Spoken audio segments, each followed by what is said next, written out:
Hey, what's up, everybody? Welcome back to Conversations in Pop Culture, where I have with me Andrew Dorland and Sam Noir, who are the creative team behind the comic. And it's a very interesting comic because it uses augmented reality, and that is Babyskillen or Ballyskillen or Scallon. Yeah, I got some part of that. yeah, Ballyskillen, you got it.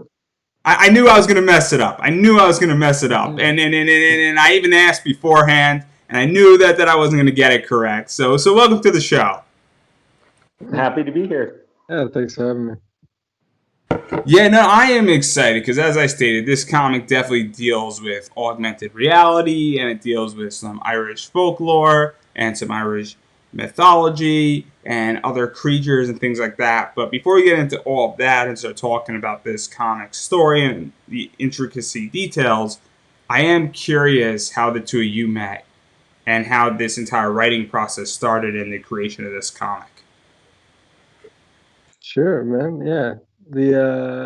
I guess the very beginning of it, even before we met, I guess I had a lot of the story written and the ideas came from these old books that my great grandma had in this old house we have. So I have these really old Irish mythology books from 1920s, stuff like that, the original books that are bound. So I grew up reading a bunch of those, and then once I moved to Ireland, I wrote most of the actual kind of plots of the story, sitting around in a pub, drinking beers, sipping on pints, and then I kind of fleshed out the rest of it, having the actual experience of living there. And then I came back and joined the Raid Studio in February of this year, right before the whole lockdown stuff happened. And then just by happenstance, Sam was pretty new here at the studio at the same time, so we kind of entered lockdown together, and it kind of started from there. I'd say for the most part, right, Sam? Yeah. No, we were both, I guess, the newest folks at Toronto's renowned Raid Studio. It's been around for what, close to 2 decades now, and quite a Yeah. lot of popular names have sort of come through at one point or another. Ramon Perez is the head of the current studio, and we've got Marcus Toe and Scott Hepburn, and in the past, I think Chip Zdarsky was one of the founders. And yeah, it's been a kind of a who's who of the Toronto comics community. So I really wanted to experience this and join a studio just to get some of the camaraderie and stuff. And lo and behold, yeah, within weeks of joining, it's quite a large space actually. The lockdown happened, the studio cleared out, and yeah, it was essentially Andrew and I and the studio manager here in this space for months and months and months. So under those circumstances, I think we did a short based on Irish Yeah. mythology first, an 8-page short, just for fun. And yeah, that worked out wonderfully. We found as a creative team, as a writer artist team, we had some good chemistry going on. So yeah, Andrew presented me with the characters and the concepts of Ballyskillen, and for my career, 6, 7, 8 years now, I've actually really wanted to write a contemporary fantasy, sort of in the vein of Sandman or Saga, one of these kind of titles. Wicked and Divine, I'm a fan of. Once and Future, I'm enjoying. Fables, of course. But yeah, this was a wonderful opportunity. I'm very grateful that Andrew gave me this opportunity. And yeah, it was basically our pandemic lockdown project as we were here for months.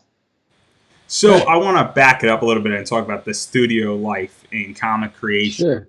because I don't know if you've looked at who's been on both of my shows, but I've had people like Ebas on and David Nakayama, and Ralph Tedesco's been on and Dave Franchini and quite a few other people. Raven Gregory is another one, and so Hmm. they've all been living this studio life, and those are just some names and they've Hmm. spoken about it. So, what is the studio life like for comic creators?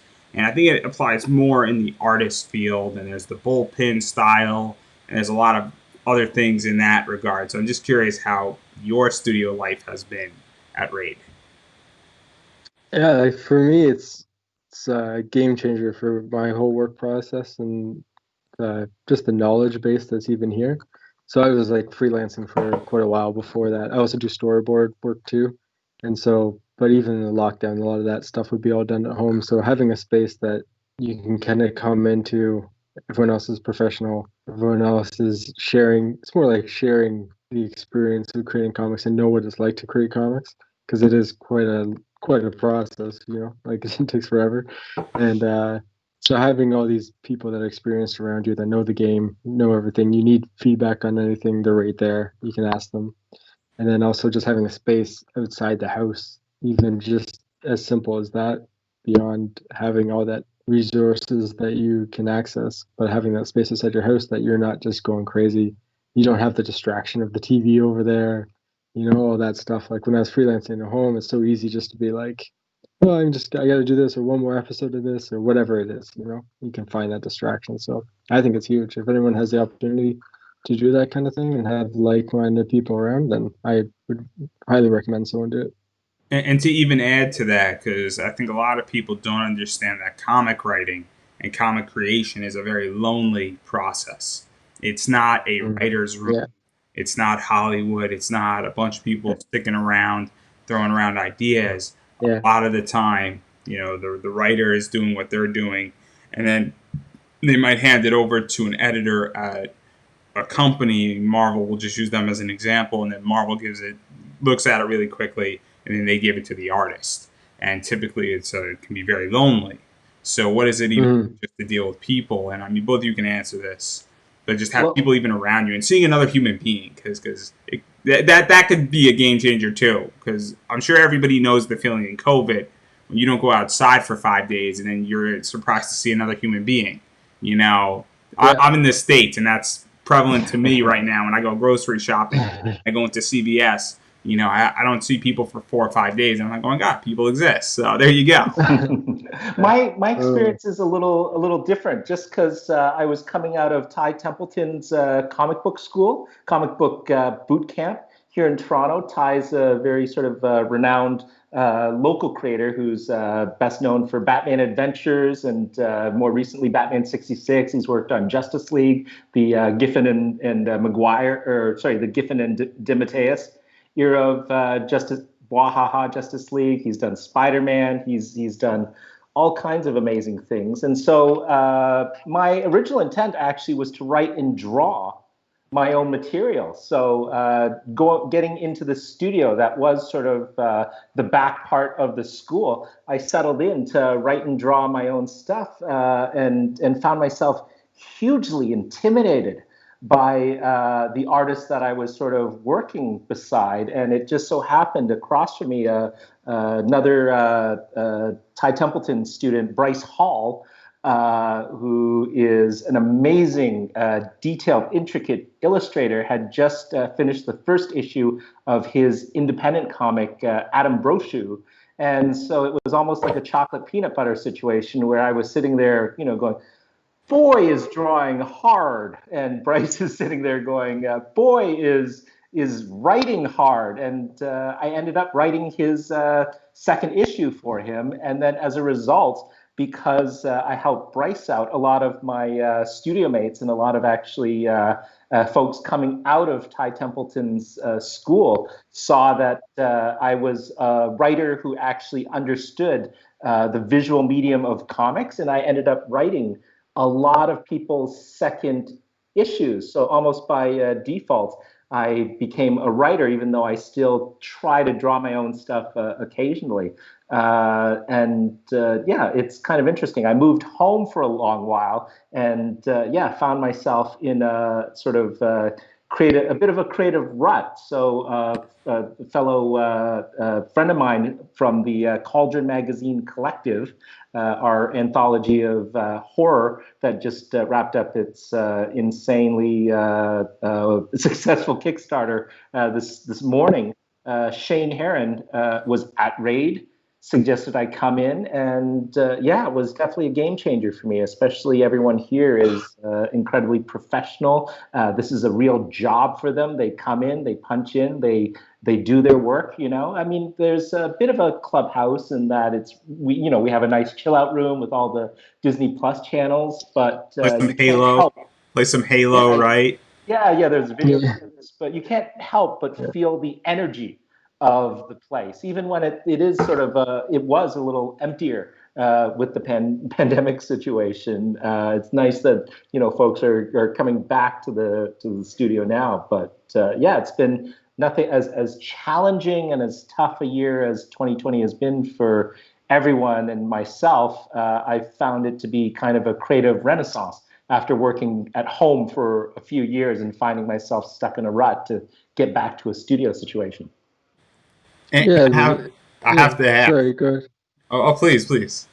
Oh, sure. I know. I was just gonna say, like, it's a big deal, like you were saying, like not handing off the stuff to having the writer in house. Like, I can do layouts, run over, and be like, "Hey, do you want to add this?" Blah blah blah. Right. So you get a way more of an opportunity to adjust things or do whatever you need to do. That kind of working relationships instead of like instead of the standard. Here's the script. You just do the thing in the dark, and send it back. So. You did mention the Marvel bullpen, and I almost feel that way working on a comic with Andrew in the same studio, especially the story and the characters originally did come from him. And so just being able to sort of hand off even a work in progress and be able to sit and have lunch and chat about it and then go back and continue and see the designs as they come up or whatever sort of ideas you can literally just walk across the studio and chit chat about it and communicate directly and it's been a wonderful collaborative process, and this is kind of my vision of what Stan and Jack and all the guys in the old bullpen were like. It sounds way more like a Top Cow bullpen than a Marvel bullpen, if you ask me, because this sounds very much as Ebass was describing the Top Cow. Okay. That's cool. It's very cool when you talk and you hear how Image and Top Cow and those studios run their bullpens. We're seeing Marvel. Chris Giarrusso, who was in their bullpen at Marvel, wasn't as friendly, wasn't as chill. Is all I gotta say. Okay. But I want to, before we get into the comic and start talking about the story, I am curious because Sam, you came into issues on a second issue, and somebody obviously has an indie book or a semi-indie book, and then you get in on their issue 2. What is that experience like for you as a writer to jump on? Because I haven't heard of another indie creator, and I really haven't interviewed somebody in the indie field who has jumped onto projects as a writer, and you're the first one. And so what is that like, getting familiar with the world and then also helping to still build it out? Because in issue 1, you have the start of building a world, but then really in issue 2 and 3, you expand that world and you build out the story and you're building out more intricate pieces. And then for Andrew, I mean, I think you could probably also throw some insight into this as well as an artist. What is that like? I don't know if you've done this, but what is it like to go and you kickstart your first issue? And I don't mean Kickstarter as in Kickstarter, but I mean write it out and do it yourself and then have somebody brought into it and somebody who lends themselves more to the writing skill side of comics. Well, I find I'm much more of a structuralist, and I'm a very sort of character first kind of writer. So a lot of the process is actually sitting down, reading that first issue, and then getting whatever sort of background material they've already produced in terms of even looking at the drawings and seeing where they're going, where they were trying to evolve with the characters, having long talks about, the basics of the character, where story actually begins. So a lot of the questions are, what does this character want? How will he go about getting this? And what is the price he or she or it will pay as a result? That's a basic story engine, and I always kind of like starting at that whole, what's normal, what changes normal, and what's the unexpected result. And if you start there and just communicate with, your collaborator and just really, really sort of go and live and inhabit this world and these characters and the setting. Research is quite important. So yeah, just going down the rabbit hole of Irish mythology for me. And Andrew's a wonderful resource. This is the thing. He'll constantly be, he'll might have gone back to the cottage for a trip and found more books and done some reading, and then come back really, really excited about this creature, that myth, and we'll start spitballing ideas based on things he's read, and then I'll go off and do my additional research about that character. I think the Banshee is the perfect example, right, Andrew? Yeah, I'd say so for sure. Yeah, just bouncing those ideas back and forth and coming up with whatever it's going to be, for sure. I would say even just go back for a second, just back to what you're saying, like handing over something that I created off to a different writers, like.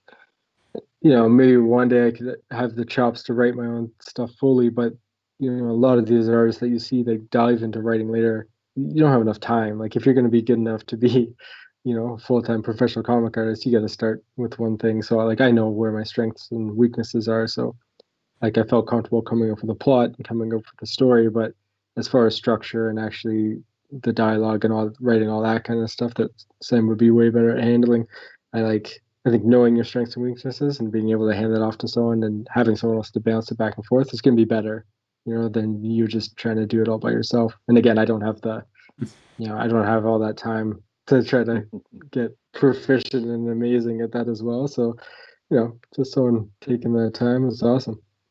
Well, it's the same way for me as well, right? Basically, because I started off and having taken all the classes, I know sort of all the theory, but you do have to put your 10,000 hours in.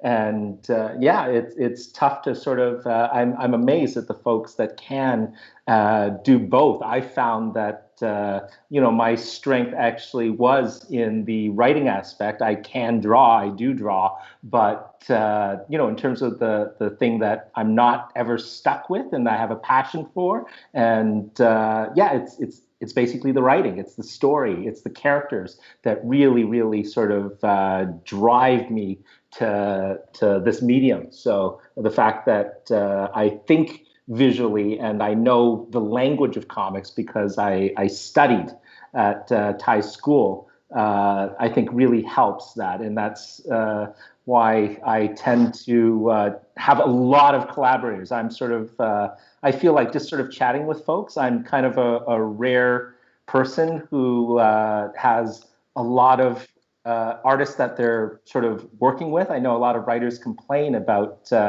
having difficulty finding an artist, but I think I sort of have a problem being able to write all the scripts that I'm supposed to be writing at this point, just because you've only got so many hours in the day. So it's a fun problem to have, to be honest. It's an embarrassment of riches, and I'm very glad to. And again, these are from the studio environments as well. Just having been shoulder to shoulder with all these artists and getting to really, really know them and be friends and understand their process. Because this is the other thing. A lot of writers sort of start writing first rather than figuring out what are they.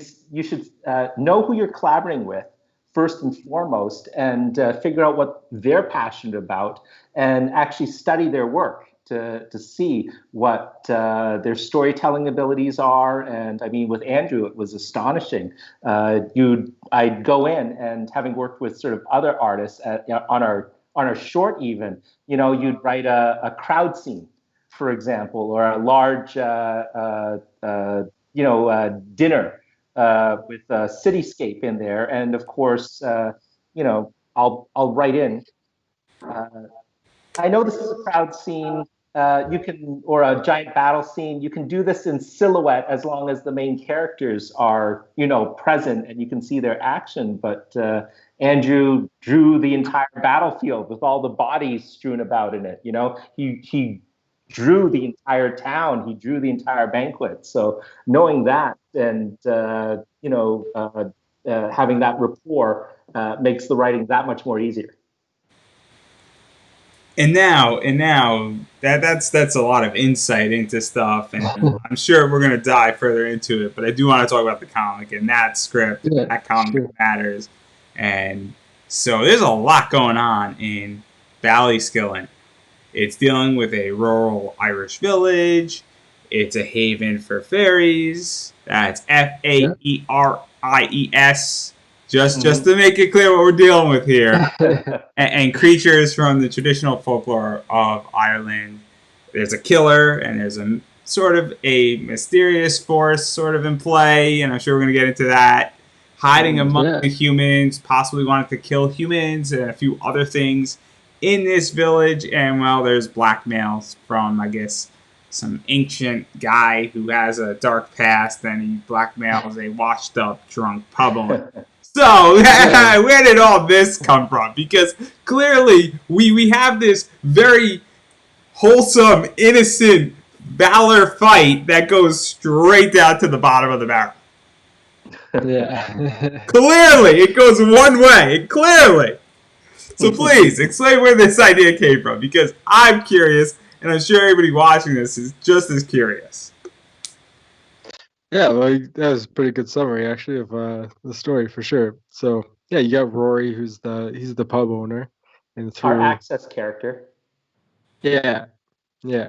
So he's the one that he gets kind of blackmailed there by the druid Babbins, Mr. Babbins, and that's who you kind of see the at the beginning. Probably there's a bit of a flashback to how that all went downhill. Something's going on with Babbins, and yeah, and then Rory. So Rory's kind of been charged of sent with a task because he's lost his family pub, and in order to try to get it back, he's got to help out all these fairies and other mythical creatures to try to do that. So he's now become the agent of the fairies, and now he's on this quest to figure out what's happening in the town and where these missing children are going and what's happening to them. So that's his driving factor, and of course he's not really too excited about this. You know, he's the reluctant hero. He's not really, woohoo, I can't wait to do this. And yeah, and even the adjustments. I just love the visuals too. Of just he's got this old Irish pub, but now it's full of all these fairies, and you know they're running amok inside the pub, and he's forced to serve them. And even a bunch of his friends are now revealed to him because there's an enchantment on the town that's keeping them secret. But you know, as Babbins reveals this to him, his best friends is one of his friends is Johnny the punk rock leprechaun, and he loves everything punk rock in America. So it's a good switch on its head on what the leprechaun is. And then also his other best friend, who's Puka Clive. He's a shapeshifter, trickster kind of character, and there's pretty much a trio of them for the most part at the beginning of the story, going on the adventure to try to figure out what's happening inside the town with this creature and monster that's up to no good, and who that may be. And And this is let's the talk. wonderful part about having a human protagonist sort of bring you into the story. He's our access Yeah. character. Like you said, there's a lot going on, but just imagine you waking up one day, having lost your family business and suddenly being drafted into this fairy world that's existed all around you unbeknownst to you. They like Andrew was saying, they hide in plain sight. There's a village enchantment, and actually, this is part of the AR as well. You We're can gonna read get the to that. story. We're gonna get to that. Don't Okay, ruin things. sorry, Don't Yeah, jump ahead. don't jump ahead. Yeah. no worries. Yeah. So and of course, there's the call to adventure, so to speak. This is the sort of story engine. So the wonderful thing is we've created a world and we have this opening story that will slowly introduce you to the intricacies of this world across 4 issues, along with, an overarching mystery to solve. And so let's talk a little bit more about this, because Yeah. you said enchantment over the village, the town, very fable-esque in many ways. You know, Mm-hmm. clever. I think that's the shape shifting. It's known as a puka. I think Mm-hmm. Yeah. is the correct term. Very much reminds me of Lion Cat from Saga. I'm a big fable guy. I'm a big Saga guy, and Okay. obviously Puka likes sitting on the bar stool, and that's relevant. Yeah. And I think that's sort of an inside joke to some degree, and Um, it's a the inside mannerism. Sorry, the inside joke is actually I'm a big fan of the movie Harvey. I don't know if you know this film. It's a Jimmy Stewart movie where he's sort of the town drunk and he walks around just basically telling everyone his friend is an invisible 6 foot rabbit, and this rabbit may or may not exist. It's you're always sort of unsure. So, and in this story, Harvey, whom you never really see, is mythical puka. So for me, this is the fact that his default position is a rabbit that sits at the bar is a complete homage to this Jimmy Stewart movie I've loved since I was a kid. So to even go further with that, I just think it's very much lying cat. I think it's funny. I think it's just funny to see this, and when all of it's Yeah, revealed, and I just think it's funny. That's how I viewed it. So Hmm. where did that character come from? Because obviously you answered part of it, but even just to throw that idea and say, hey, this fits perfectly, because that's something that I really like, and even to go with like the punk rock leprechaun too, that's Yeah. also fun and it's out there, and that's what I like about this entire story is Mm. that it's out there and it's not traditional. We have this traditional. You open it up, you see, oh, it's about an Irish village and it's got folklore type thing. Oh, it's one of these stories, and then you open it up and it's like, Yeah. oh, yeah, Mhm. I'll give my reaction. I'm gonna quote, America's Got Talent. There's this great sure. video with Ray Jessel, and he starts Okay. singing this song, and it's like la di da, and it's this thing, and Howard Stern's about to buzz him, and then he says, "There's only one problem: she has a penis." Yeah. And immediately, the entire audience goes from experiencing one thing to now being in a whole different zone, and that's how I viewed reading this comic with these characters. And so, Yeah. what was that like in building this out? Because that's what it was, where immediately, once it's revealed and all this stuff starts happening, you go from being in this box to now being in this box. Well, we really wanted to emphasize the contemporary part of contemporary fantasy. Like this is, I mentioned some of the comics, and you mentioned Saga. Just giving a fresh approach to fantasy and turning a lot of the tropes on its ears. Andrew can talk a little bit more about Johnny the Leprechaun in particular. Yeah, for sure. So yeah, Johnny, the whole thing, especially from living in Ireland, is like a lot of people want to be Irish in a sense or have a preconceived notion, right? And they most Irish people, if you're a tourist there and you're like, oh, I'm 20% Irish too, they get that all the time. And their perceptions of what an Irish leprechaun is. But when you dive into the mythology, it's nothing like that at all. So like just off the top, like Johnny, he's a shoemaker. He has nothing to do with pots of gold and stuff like that, right? And normally he would wear red. They think they should wear green. There's a lot of stuff with that, but also just making him in love with America and punk rock, and that's why we said it in the '80s, so he can be fully on board with the whole punk rock movement, and he kind of rejects everything that would be, what he was supposed to be, and he's really dove into this. So it is the whole flip of your perception. So I totally love that kind of that's pretty much the motivation factor where he came from and that stubbornness of the punk rock attitude with him. And so taking that whole approach for that character. And as well for the Puka, Sim really fleshed him out a lot more, but I think the starting point of Puka was in a lot of the stories they have, there's something made them this way sometimes. If they may have been a human, maybe, possibly in the past or something. But a lot of they have something to do, but they're shapeshifters and tricksters. So kind of like the visual might be like Lion Cat. I love the visual of him, but they can normally they'd be horses or goats or something like that. Maybe a hare, but for the most part in the traditional stories there's something else, and they have a lot of special powers and really that trickster Sam was great at making him way more sarcastic and things that I even intended. So yeah, it's pretty awesome. And the wonderful thing is, once we figured out at the heart of this, actually, it is about friendship, like between these three characters. It really brings us. So there's a lot of humor to it, but we also wanted the darkness and the pathos as well. We wanted our audience to feel all the range of emotions. So while there is a great deal of humor, and I'm having a blast writing the Puka character in particular as Andrew was saying. There's Yeah. an upcoming. My whole goal in, I think, issue 2 or 3, there was a scene where I wanted Andrew to laugh out loud when he read that scene, because it Mhm. does again turn the whole trickster trope on its ear a little bit, in terms of he is a trickster, but he's not actually a very good trickster, to be Yeah. honest. Yeah. Yeah. And now there's a lot of stuff going on. I don't want to ruin too Mm. much before we start That's talking okay. to some other stuff, but what can people expect, and what is going on with Mr. Babbins? Because he's sort of the one who blackmailed Rory, from my understanding. Just to Yeah. not ruin You too got it. much, and obviously he has something shady in his past, and something is obviously. I mean, I'm making an inference here, but he can't go and deal with this problem himself, and he needs a Yeah. human to deal with it because of something in the past. It is a fair assumption. I don't think I'm jumping anything or No, putting anything out there. no, yeah. Anybody No, who's you're good.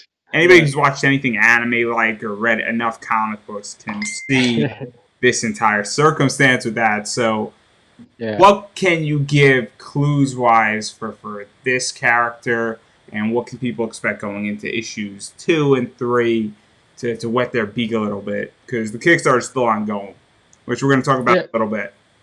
Yeah, for sure. Yeah, I would say like for the most part, I would say like you nailed it from what we've been exactly what we wanted people to pick up on when you're reading at least the previews or even the first issues and stuff. So we're gonna keep dropping stuff as it goes, even more flashbacks and things. But I think it's fair to say Babbins had a lot to do with a big fairy war with the Scottish fairies and the Irish fairies in the past, and he may not have been on the right side of the fence, or his actions may not have been He the wasn't on the best. right So side of history. A yeah, good quote yeah, to yeah, use that something like Ben that. Shapiro Yeah, uses. yeah, that's And pretty much fair. Yeah, while this isn't politics and this isn't the Republicans versus Democrats, it's still a wonderful yeah, quote. And I will give him and Mr. Ben Shapiro his credit where it's due. But anyhow, please continue. yeah. I think it was really important to me, just as a side note for the character too, that having limitations on he is a druid, right? And that's not giving anything away, but having limitations on his power. So he is super powerful, but a lot of times I was even thinking about his magic. He needs components or something that would actually limit what he can do. So he can't just snap his finger. He's not like it's not Harry Potter. He can't just go wata and like do whatever he wants. So just even with that in mind, think of that maybe, and then I don't know, without giving too much away, kind of reasons why he needs other people to help, and he can't. He's just not all powerful, if that makes sense. Magic always has a cost. There is sort of a meter Yeah, running, and yeah, when that meter, when the cost comes due, and yeah, we don't. We what I love is we sort of hint at him in this first story arc, and of course he fits the whole Joseph Campbell hero with 1,000 faces as the mentor. But I do love the idea of sort of turning that trope on its head a little bit, again, without giving too much away. And yeah, this is someone who is haunted by his past, and I love the fact that we write him as someone with a lot of regret, mm, and that just permeates every action. So even though we've only hinted at his past, you just feel it in everything he does every time he sort of appears on the stage of this story. It's really something driving him to try to do good in a circumstance where nobody in the village trusts him, yeah. which makes a I think wonderful dynamic. Yeah, I was gonna say. So a good point too to give you a little more little hints for you is when you are reading the comic, really pay attention to how did the other fairy characters relate to him Rory's known him for quite a while, but Rory's the human, right? So really pay attention to how the other fairy characters are relating to Babbins because it's not quite they may not quite have the same view of him as the rest. So Hmm. But we did want to sort of introduce a Dumbledore type character, an Obi-Wan type character, and then actually give this character a lot more meat and a lot more story. And this is the wonderful thing. It is like Sandman or any of the other sort of Vertigo titles that, or even Saga, we're creating a world and a story engine so that you can, once sort of Rory and his friends leave the stage, other characters can come into focus and take center stage as their stories. You get hints of their story, but bigger events and stories will come into play, particularly Babbins.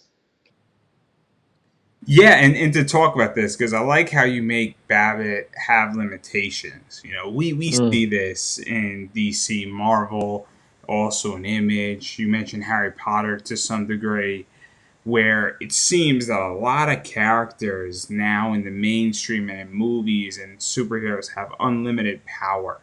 And there's no consequence for that power. And there's no cost. And I see in a lot of indie books, there is costs for doing certain things. There is a consequence for power, or something can happen that if you don't monitor your power, that there are consequences for it. It is the word. Absolutely. And so, what is that like to put that in place? Because that's more realistic. I mean, obviously, we're dealing with fairies, we're dealing with magic, we're dealing with the supernatural, and I don't want to say that is real as far as the human eye can see at the moment. But definitely, this has. If we take that all away, we can say the actions are real. And say that there's like a real circumstance. Artemis Fowl, because that's also what the book reminds me of. There are consequences for what happens in those books and what Artemis does and what happens. There's always a price to pay. And so what is that like to put limitations in and put consequences and actually have something that says, okay, if we do A, B, C, and D, we could expect, E, F, G to come out because of that. Versus in Harry Potter, if they do A, B, C, and D, nothing happens beyond that until the fifth book. I think. Oh, sorry. Oh, go ahead. Okay. I think for the reader standpoint, the part that I like about reading these kind of stories that have more of that consequence is there is more of an emotional toll on the reader, and even emotional when you're coming up with the story. Like you're like, if you are writing it and you're like hit that point that you're like, I don't even want this to happen, but it's got to happen, then I think then you're onto something. Because that's going to strike a chord with whoever's reading the story. So I think that's really the heart of the whole thing. That's what that really helps with and plays into this, is actually like that real world heaviness of what's going on in the story. And even to add, because I think this is also interesting, and I don't know what's going to happen in your comic, but a lot of heartbreak without giving too much away. There is humor and heartbreak. What I love is I love when a book kills off or a TV show kills off a character and they don't bring them back. Because that means that they're going down a path now where change has to ensue. And I find that those things are real. And that there's now a real consequence, G.I. Joe 2. I love 80s cartoons and 80 projects. And in the 80s. So do I. So, in the second one, they kill a Channing Tatum. And in the first, 25 minutes, it's like, oh, we're going in a different direction now. Clearly, this has gotten a very different direction here. And it was necessary, but I felt that was like a big stage and a big moment. So with that, and I'm curious for both of you, how do you feel when books do that and do something? Like when Marvel killed off Gwen Stacy, that was a big fucking deal. And they didn't bring her back for almost 50 years. I was just speaking about this in my comic class. And so that I'm just curious on that, because it seems that your book has that stuff. I don't know if anybody's going to die or anything at this point, but these are going in we're closer to that line than the other line where Batman dies in one issue, he comes back in the next. Andrew and I always talk about how shocked we were when they killed Optimus Prime, right at the beginning of the Transformers movie. They were 2 seasons in. They were 2 seasons in, so it's technically not the beginning. Technically speaking, I'm on my Facebook page. I just put up Megatron's the good guy. So I am an expert in this topic by definition. And then technically, Optimus Prime was around for 2 seasons, so it's technically not the beginning of the movie. But continue, please. Fair enough. It still was shocking. It was shocking still. Absolutely. Yeah. In the beginning of what was supposed to be this self-contained movie, especially as a kid, going to see this movie and wanting to see, Optimus Prime as the hero, and realizing that wasn't the story, and just sort of the whiplash, the emotional whiplash, and I think it kind of, again, and he's a robot, but it broke your heart. It absolutely broke your heart. Yeah, I'm all team Megatron as well, so I'm with you. He was the good guy. He was the good guy, like Nick Murphy from One Flew Over the Cuckoo's Nest. But that's a different discussion completely, which I watched last night. So clearly, I am on a very different plane than most people in society at the moment. He's Well, just trying to save Cybertron. Well, let's morph that into a discussion about the villain. I think Andrew probably has some insights into our mysterious villain. Yeah, for sure. I think if you like Megatron, I love Megatron, so if you're going in that vein, it was super important for me to have maybe not straight up sympathetic, but a motivated villain that you're going to maybe possibly, hopefully you'll feel for when you read the story. So it's not just a straight up, this is the thing, or even this is a monster. Yeah, even Voldemort, you don't feel like, I'm going back to Harry Potter again, but I don't feel like you feel that much for him, even though there's some back stuff. But so it's a huge thing for me was to make sure that a character is really well thought out and really well motivated and super, yeah, like I was just saying, when I'm growing up, I was saying this before, on other podcasts, that we used to always love the villains. Me and my brothers growing up, they were our favorite characters, just like Megatron and stuff. So in this story, I was like, I want people to fall in love with this character. So like the villain is super, super, super important. I can't really. It is somewhat of a mystery within the story, so I can't give away too much. But I really am excited for people to read and see if they feel the same way as I do. And now, I don't want to push that button. I think that people have. We're setting up dominoes. This is the beautiful thing. We set up dominoes, and the fun part is knocking them down. So I'm going to drop a few things, and then we're going to talk about them a little bit later. Also, the Kickstarter is fully funded, so issue 1 is happening, and we're going to talk about that in a few minutes. And so obviously we're going to get an issue 2 at some point. So clearly, for those who want to know this mystery, and it's going to unravel very, very slowly over the course of 4 issues, we're going down that path. So I just want to mention that. So people think that, this is a one-shot, or that, it's still up in the air if it's going to happen. I'm just going to table that and end the suspense for everybody. Yeah. You have a hidden immunity idol. You could play it now. I'm going to get so sued by so many corporations in this interview. It's not even going to be funny.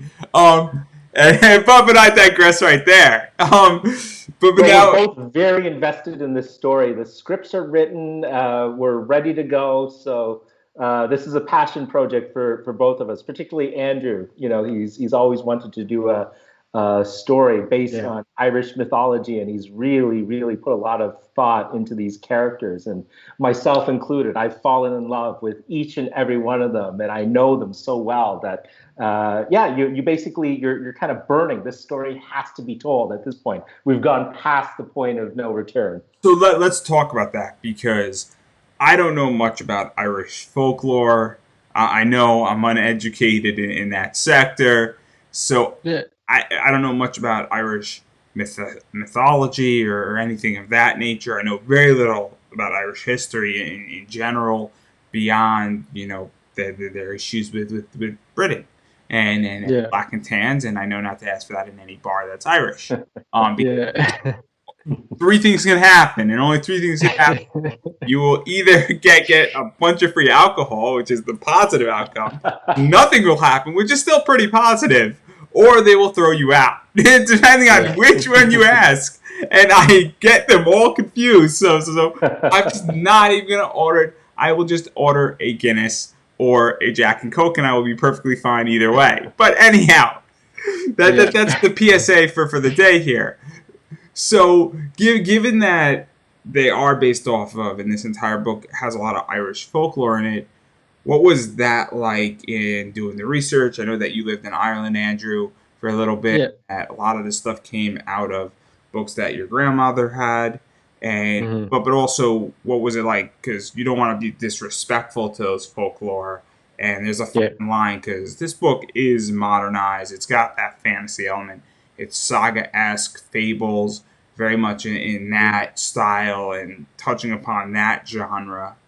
We should Yeah. also give a shout out to Andrew's girlfriend, Lisa, who is our, dialogue specialist. So she will go in and help us So make sure Yeah. that folks in Ireland, even, you know, again, there's a balance between a North American audience understanding the slang, etc. So yeah, we're playing a little bit of a balancing act, but we owe and her a debt of gratitude. and so I guess my question, and I'm going to ask a second question because I just read a book Sure. called Mazak, and they use Jewish slang, which deals with Okay. Israel battle of Israel's liberation in many ways, and so they Yeah. have a lot of asterisks in that book.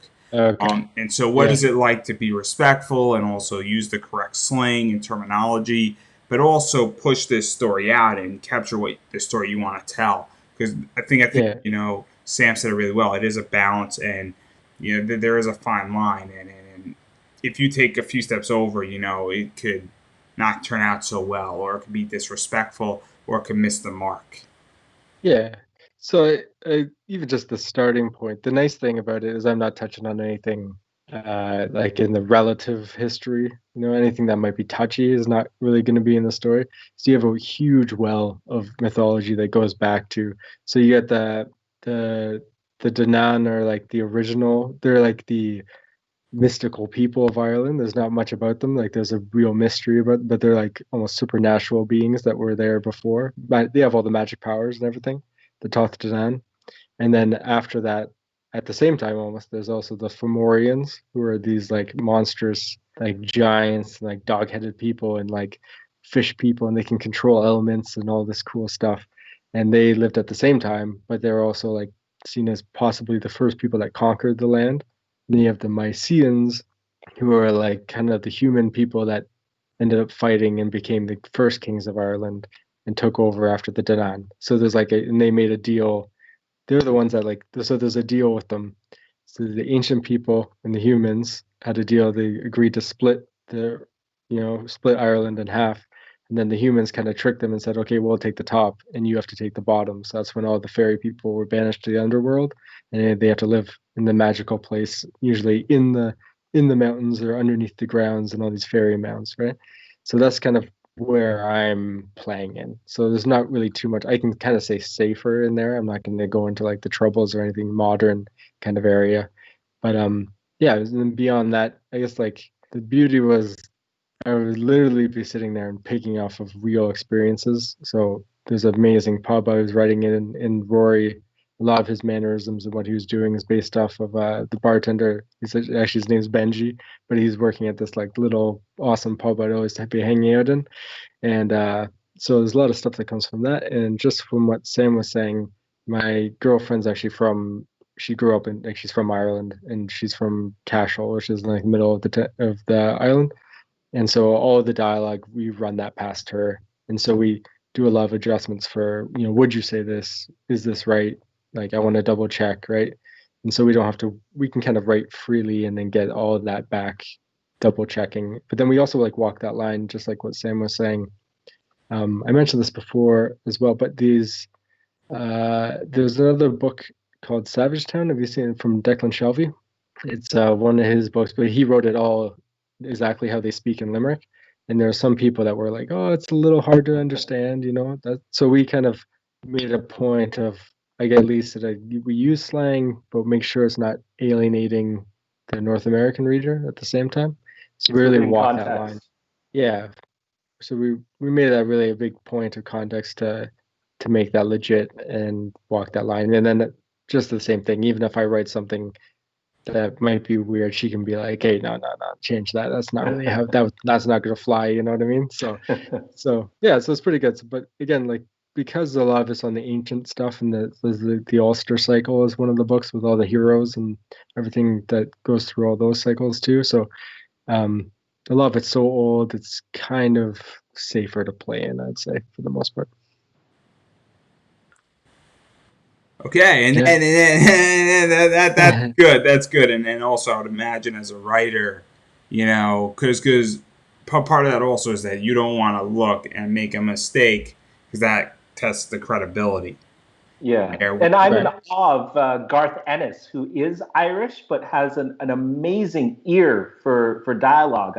I'm sure you've read some Garth Ennis, Yeah. especially when he does have sort of he'll even do American accents or Southern American accents phonetically, or British or Welsh or whatever. He's just got an Irish as well. Him being Irish, he does a lot of sort of phonetic, and I just couldn't do that. So I'm in awe of him, but we are playing it quite safe in that respect. Just making sure that everything is understandable and peppering in some slang, but the slang is all within context. The other, just one little quick thing I'd add too, if anyone's interested, I am peppering in, there's a traditional Gaelic Irish. So there's lots of stuff like the name of the bar and lots of stuff. So I've been learning a lot of Gaelic Irish, and even with the help of my girlfriend too. So we're back and forth and adding a lot of that cool stuff just to make it even more, kind of get that feel. And if there is any Gaelic Irish in there, then we'll translate it for you, of course. But different stuff like that, that's kind of peppered throughout the book. So I think it just gives it that extra flavor, extra, because a lot of the names, just like anywhere else, you need to know where it came from. And a lot of even the place names in Ireland have been changed. And if you look at the traditional name, then they actually will be in context to where that place is. So I said this on the podcast, but like the name Banshee is like Ban is woman and she is fairy. So whenever you see like the Shay people, that's like the Banshee part of the whole thing. So it just means like fairy woman, and that's where that all came from. So if you look at all of the things, it's really neat to go back into the where all the actual core of all this stuff is. It really gives you huge insight to have way more understanding of what it all means. And I'm sure that we could speak about that for hours. I'm Well, more than the certain great thing about is that. we do have an access character, so we're constantly using our protagonist Rory, who is kind of bumbling his way through this story to introduce a lot of these concepts.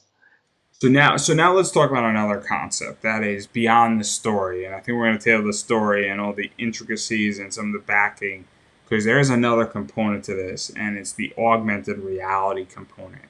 And Yeah. how you guys didn't invent this. This has been done in other books. Marvel did it for a while back.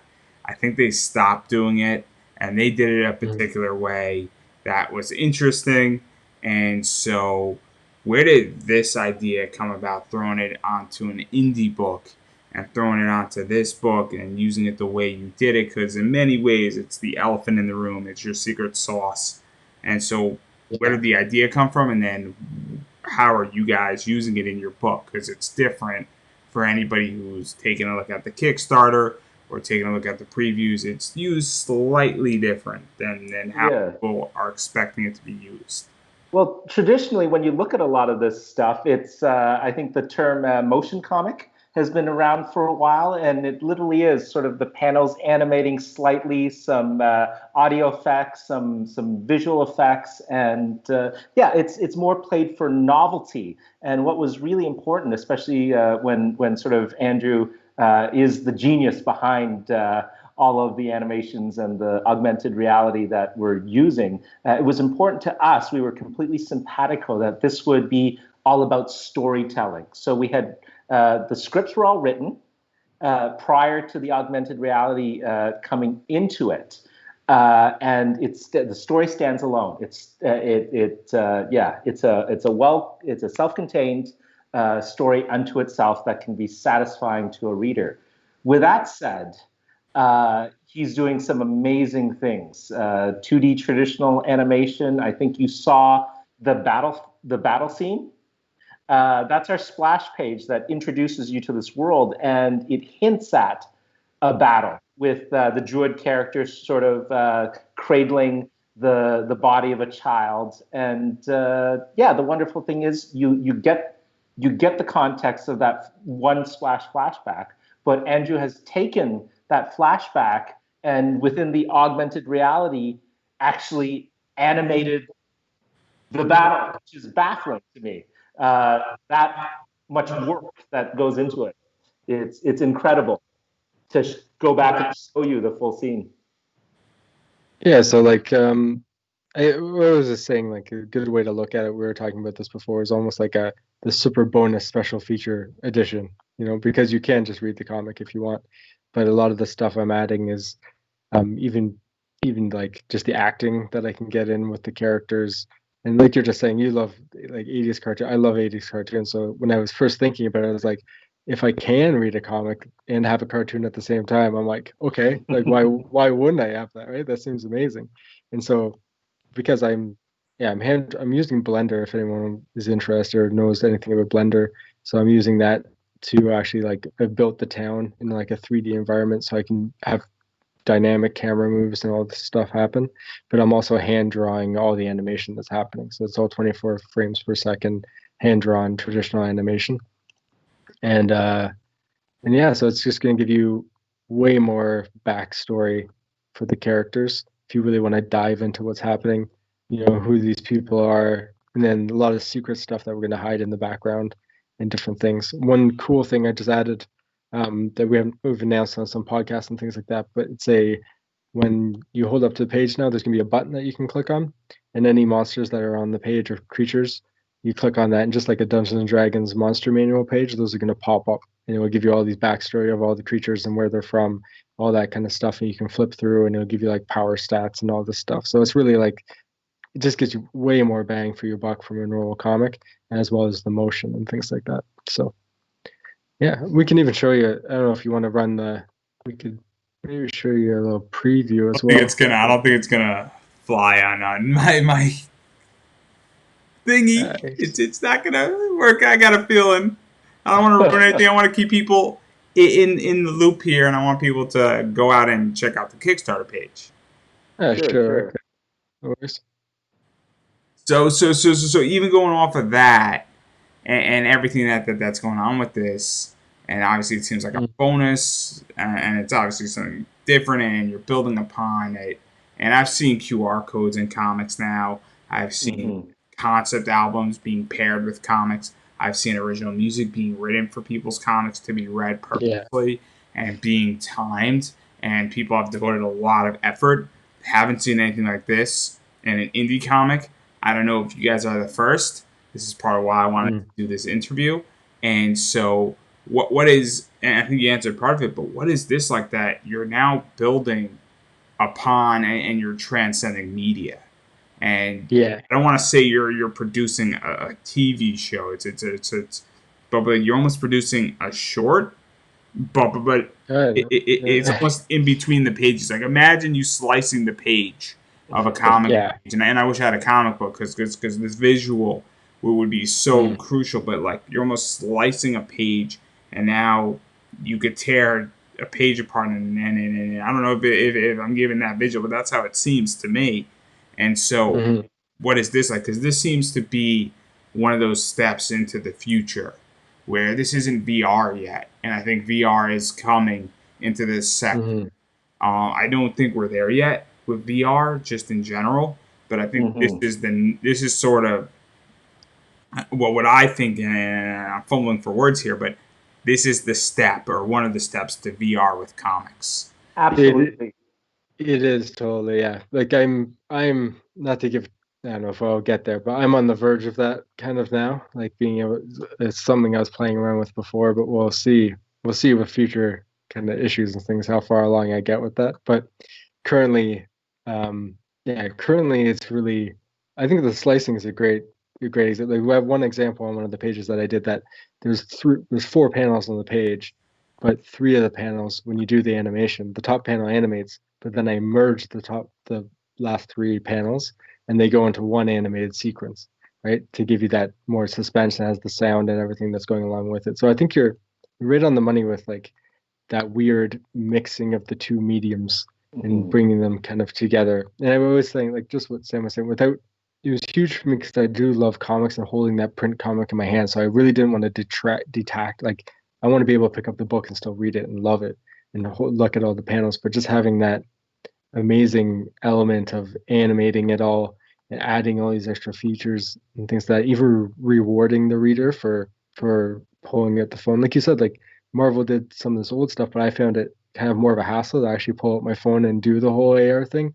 It wasn't rewarding enough to do it. But I think now it's at the point, and even all the work I put in with the animating, that people are going to want to do that and do it more than once. And even to talk about this, because it is Yeah. tricky in today's world. Mm-hmm. I've had Paul Levitz as a professor. He ran DC Comics. I had him for a class. I interviewed him way back when I was starting almost 5 years ago. And one of the things that we were speaking about in his class is that the average human attention span in a movie right now is 7 seconds or less. It's probably now Wow. more like 6. If something doesn't happen, Yeah. it doesn't catch your attention, you're in and Right. out in 6 seconds. It used to be that you had 6 months with a movie or 3 weeks with a movie before people were like, oh, Mm. that's a bad movie. Now you got a day or two before everything starts rolling in. So, what is that like to sort of take that risk? Because I do think it is a risk. Whenever you say, hey, you need one of these, and keep your phone by Mm-hmm. you know, because there's rewards with it. But I go and look at my phone. I'm like, oh man, there's so much Instagram stuff going on, and notifications, and I get distracted by my phone. There's a Yeah. reason why I have my phone by Mm-hmm. my side, and then I've looked at it like 4 times already in this interview for time reasons, and just Yeah. nobody's hitting me up. But even still, what is that like? Because I do think there is that big reward factor, and it's going to change the way the book is read. But at the same time, Mm. I'm the type of person that, Twitter is very distracting. Mm-hmm. Well, Yeah. for me, I love DVD extras, for example.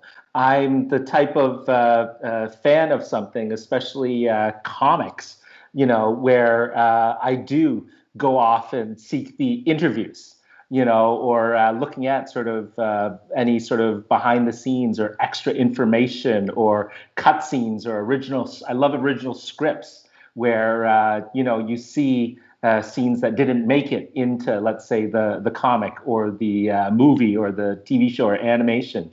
And I feel like this is sort of the added bonus. These are for the folks that, because there's still the comic, it's still an experience unto itself that you can enjoy. But and then some folks don't want the DVD commentary; they just want the basic movie, right? That's completely fair. But I think there's enough folks out there that like to go deeper. So pick up the comic, enjoy the comic, read the comic, and if you want more, if you can't get enough, if you want the DVD extras, if you want to sort of peruse the lost scenes or find out more about the mystery of Babbins or who these background creatures are. Do you remember Kingdom Come, Mark Waid and Alex Ross? Yeah. You could enjoy that perfectly fine, but for me, part of the joy was going and doing the research and figuring out who all the background characters, the hundreds and hundreds of background characters. So there's an element of that to what we're doing with the monster manual and the animations.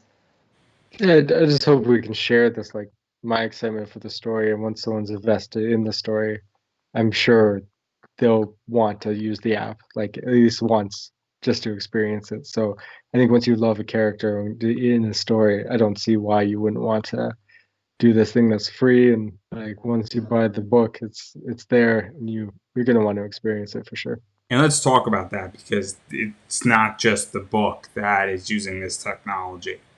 Mm-hmm. 5 years ago, this technology wasn't where it was today. By far, it's a lot more easy. I mean, if you have an iPhone and Android, anybody who has a smartphone, clearly can access this. And so the barrier now is much lower. 5 years ago, this book couldn't have been done. The animation technology as well as the Appable, phone technology wasn't there.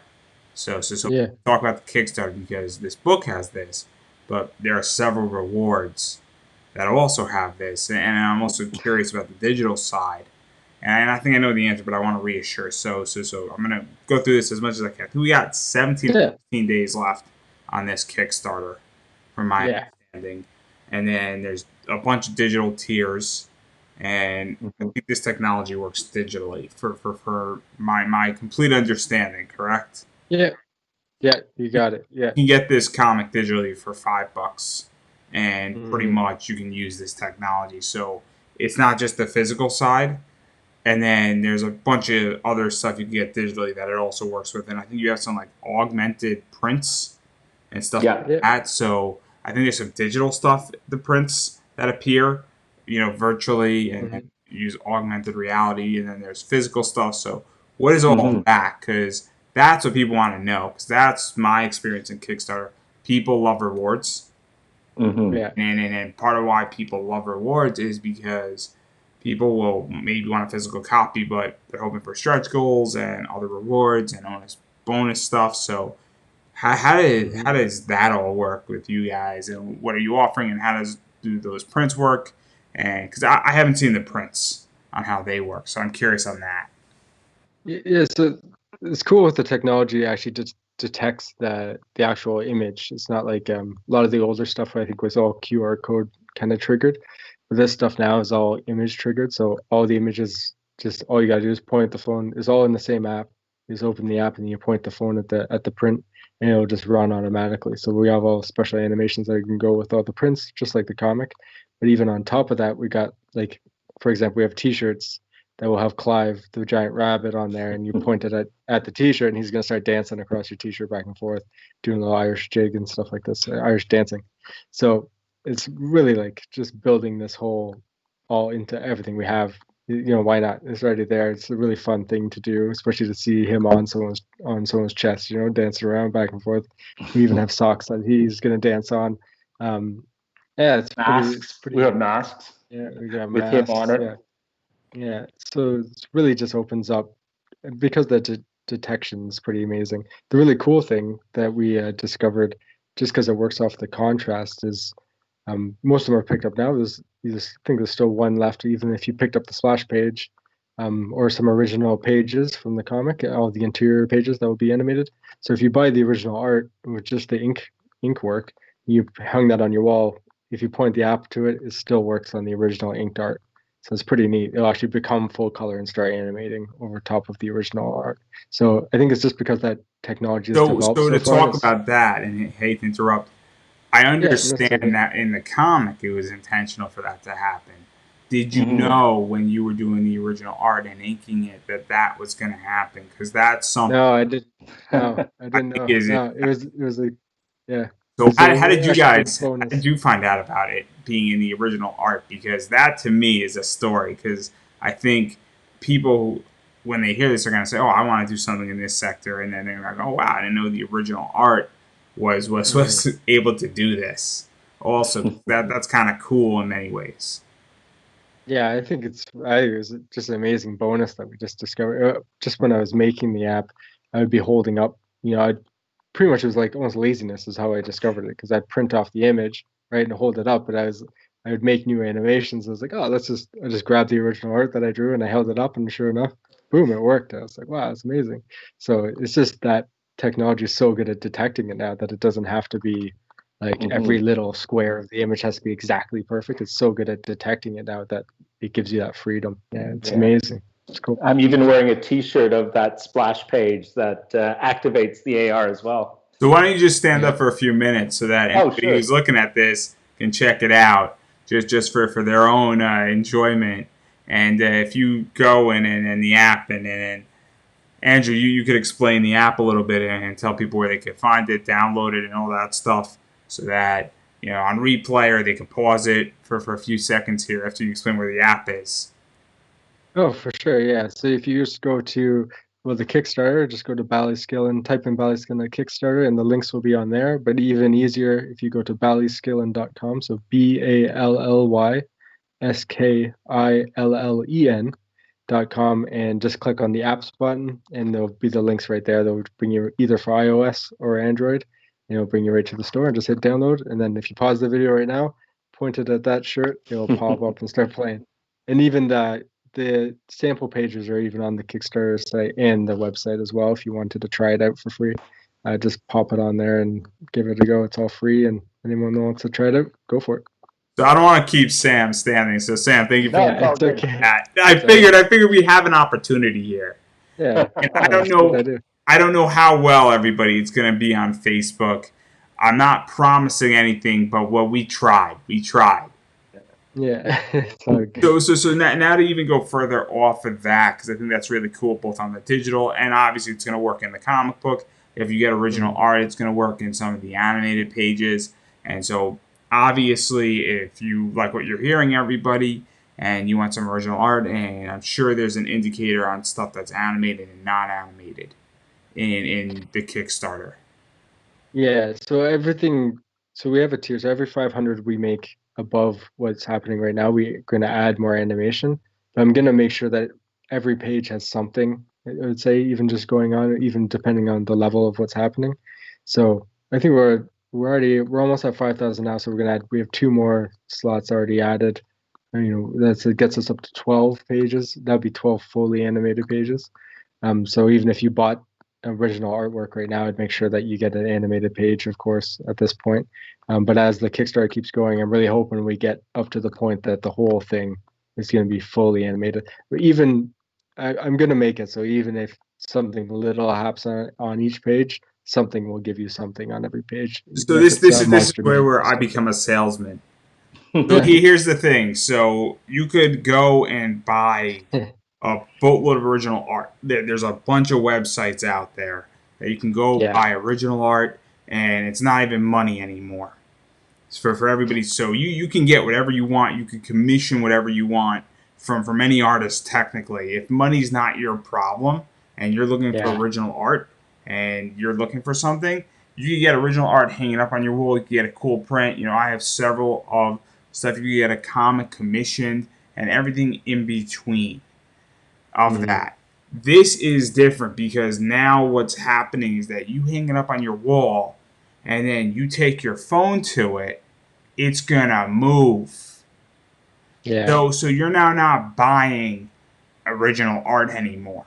To call a spade and a ball a ball, you're buying something that's original, but you're also buying an anime. You're buying a talking piece. You're buying something that is not just art. It's art-esque. It jumps off the wall by animation. And so that's something to keep in mind, that if you buy a page, this is not the type of thing that's kept in a binder in a portfolio anymore. It's the type of thing that you put and you hang on your wall, because all of a sudden, you can take out your phone, and if you have a client or you have an office or you have something, now this becomes a talking point. Or you hang it up in your family room at your house, and you have guests over and say, hey guys, I got something to show you. And now people can talk about it. And I'm going to just say this. There's nothing overly subjective being animated. I'm taking a leap of faith here. You're right. Good. Yeah. I didn't falsely advertise anything. Yeah, you're good, a giant dick isn't going to pop out, guys. I'm explicitly clear here. We're an all ages comic. So I need to clarify that. So all ages comic. When somebody goes and buys this, and then they go and show it to their kids and their kids' friends to make their kids seem a little bit cooler, and in front of their parents, a gigantic dick isn't going to pop out. I just want to make that clear. I want to make that explicitly clear here. That's what's going on. So, but again, as I stated, in all seriousness, this is now becoming a talking point piece of art versus anything else that's out there. I don't think there's anything else out there. And if there is, please direct me, because I would love to know. And we can also tell you about our top tier reward. We're getting there. We're getting there. All right. No worries. I'll just say the cool thing too with the original art is that the animations scale to the page size. So if you have 11 by 17 page on your wall, the animation's gonna be that much bigger, that much more impressive. So. And now let's talk about that top gear, because clearly Sam wants to talk about it, and I think it's this top gear. So technically, I think there's 2 top gears, two top tiers. Well, I can't even speak. So there is an entire box set that has socks and has pretty much almost everything else in it. Yeah. I think so. What? I think that's the top tier that we're talking about. Mhm. That's one of the top tiers, but there's the ultimate top tier. So A let's start. portrait commission. Let's start with the box first, since we're on, Sure, sure. Yeah. because you get the cool socks. I think are exclusive to the box. Yeah, the cool socks are exclusive to the box, and then the box also has a special own. It'll animate as well, even like on the box. So you're not going to want to throw out the box. It's fully printed, even on the inside. It's got special printing on the box. So you're going to get like the ultra. It's for the super collector. You want the thing that's going to be hopefully worth something. I'm hoping. Uh, in the future, you're going to want this because it gives you What? everything. Gives you the variant covers. Gives you all Yeah, the yeah, jazz. yeah, yeah. So what is in the box? So people have an idea.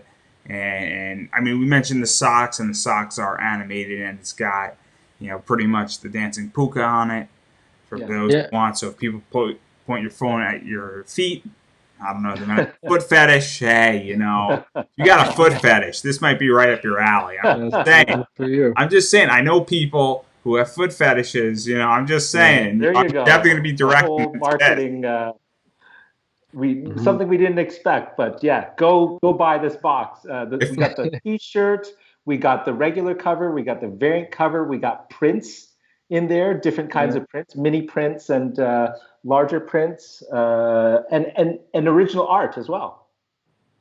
There's going to be an Yeah. original Inktober, a random Inktober sketch that Andrew's been doing will be inside this augmented reality box.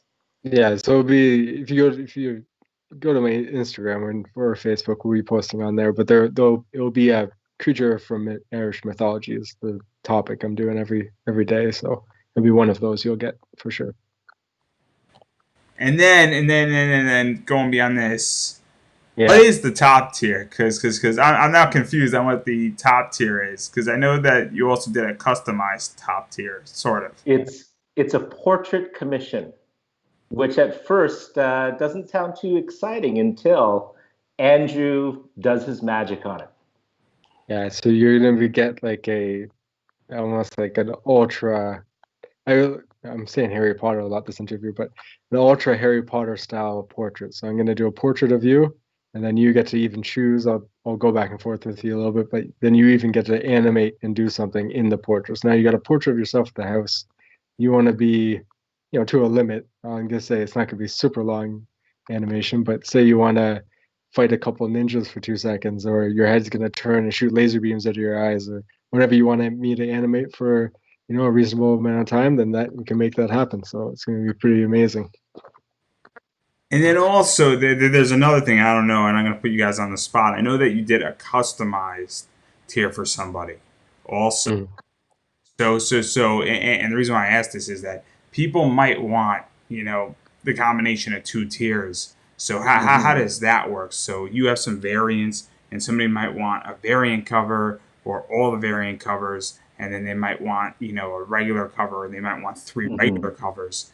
And I don't think you have a retail thing. So how does that work with add-ons at a later date once this thing is finished? Because Kickstarter can be confusing for some people. Yes. I just backed the curse words. I just backed Bilal, and curse words had a lot of add-ons. And Bilal, I don't know Chuck Pino, and I love Chuck, and he's great to me, and I can't mention him enough. But I don't know if they're going to have add-ons. But I know that curse words had a lot of add-ons. We Where's that going? have a beautiful feature that we are beta testing for Kickstarter, which is the add-on feature. And having just finished a Kickstarter without it, where I've accommodated. You gave up money on the request, table. You gave up tiers. money on the table. You gave up money on the table. I'm just gonna let you know I that. kept adding new tiers just to accommodate. So there were at least 12 new tiers to accommodate. Now, because we're beta testing this add-on feature, you get your reward tier, and then you can add on your variant cover, your T-shirt, your commission, anything that sort of got multiple, you can do as an add-on. We had to, in one case, because they wanted, I think, 2 covers or a splash page in the cover, we created a special tier for someone. Yeah, we just yeah. That's a rare super backer case. For the most part, if you just wanted like the collector box and you wanted, more variant covers on top of that, or you wanted a mask, which you can only get as an add-on, or what's I'm an doing extra commission. the cool thing too, we're adding, as I do Inktober sketches on top of the ones that you can get in the box one. I'm doing other ones during the day, and I'm been adding those as add-ons as I do them. So anyone that wants to check back, like I post on Instagram, it's at Drew Dorland, if anyone's interested. I'll post them on there, and then you can go, and when you check out for any of the tiers, then you'll get a special price on whatever Inktober sketch I'm doing. So that's how we've been adding those on, so you can pick those up. And it incentivizes people that you got to stay tuned, or else you're gonna miss. If you like some cool Banshee drawing or something, then you have to you got to hop in there. Yeah, I'm we're glad. using this add-on feature. It's really fun as almost an Easter egg hunt. So we put in these hidden original art at quite reasonable prices. I think a few people snapped up $10 original art, which is astonishing given the cost Andrew usually charges for commissions. So we'll post it on social media, and it won't necessarily be on the page. But if you happen to find it in the add-on section, or for new backers as its own tier, these things usually once a day, hopefully, knock wood. We'll post it on social media somewhere, or you might just happen to stumble across it as you're going back in and looking at what other add-ons you can add into your already existing reward tiers.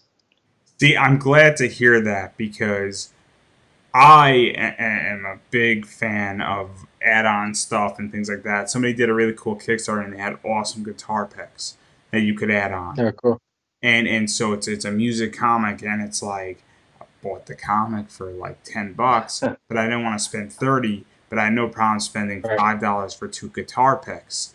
And so a lot of times people feel on Kickstarter, including myself, that I am perfectly fine buying something for $10, but I don't want to spend 30, but I got no problem spending another 5. And finding that medium, because for me, certain items like that, and I don't really play guitar, but those look dope as fuck. And so I'm saying to myself, that looks cool. Or sometimes, there'll be a tier that's $50 and it has a variant I want, and I'm more than happy to spend $20 for that variant, but I don't want to go that extra $50. And so it's that type of thing where that's something that I think is really good. I'm glad to hear this, that there is an add-on feature, because somebody might just want a mask because we're in the middle of COVID. Yeah. Somebody might say, hey, you know what it is? I'm perfectly fine getting a $15 or $20 variant, but I don't want to go in and the mask is only available in that collector's box and it's like $400. Like, I'm perfectly fine spending 15, but I'm not jumping up to $400 for this item. So I'm really glad to hear it. And I think it's super important for people to understand that, because people like to support indie, but they don't want to be destroyed. We're really, really lucky that to have been chosen as one of the campaigns to beta test the add-on feature. This shopping cart, basically, after you choose your reward tier, when they finally roll it out for all of Kickstarter, it's going to be a game changer. Absolutely. It'll make everyone's life easier, especially folks between the folks running Kickstarters and the folks who, like you were saying, want to back Kickstarters and get extra items. So it gives us an opportunity to mix and match items for you without creating custom tiers every single time. Because I think, and also the thing is that I'm going to be completely honest on the air, that super backer tier, if there was no add-on feature, I think it would upset some people to some degree. And now I think people hearing this and referring back to this and being pointed to this deep into this interview, almost an hour and 20 minutes in or so, they're like, oh, I can get a mask and I don't have to, ask for a custom tier, and that I don't feel like I'm getting gypped, not based on money. Because it isn't a money problem anymore, it's an accessibility problem. And I'm glad. So other than the socks and the box, all the items in the collector's box are available as individual tier items. So I'm glad on that of being accessibility where like 98% is pretty much available for anybody to pick Yeah. anything. And so now I definitely, and also before I ask my favorite question, then my second favorite question. And everybody knows my show, I have a new favorite question that I've been asking. It used to be COVID related, now it's Kickstarter related. But I do want to reassure people, how far are you in the book and its development, and where and when is it going to be expected to come out, and all that stuff? Because people, obviously it's fully funded, so this is happening, but the more Yeah. money that comes into this, the more money can be put into this book. Also, the more money can be put into the next one, and it helps kickstart it. And I'm not going to pretend that if you raise $10,000, that 10,000 is going to go straight into this book. A good chunk of it will, but it'll also be into rewards, and it will be into possibly some stretch goals and into the next one, and give you a bit of a head start on the next one. Yeah, totally. Yeah, like even before we launched, I'd say we're almost like halfway, even more, done drawing the book, and I've already animated.